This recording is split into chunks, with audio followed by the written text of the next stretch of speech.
Hi, this is Trace from Johnny's Vintage Cycle.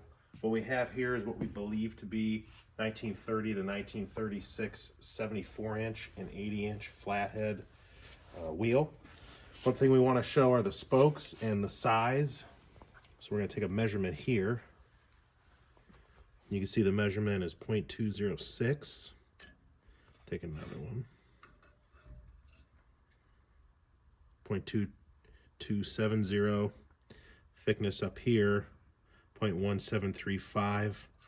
One thing about this wheel is as we turn it, you can see that it needs a little bit of work, but it's still solid. It's something that can be fixed.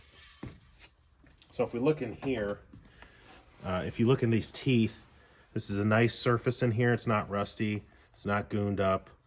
It's really nice and clean. We'll have more pictures on eBay to look for both sides. But yeah, this is a nice piece. And thanks for looking at our stuff.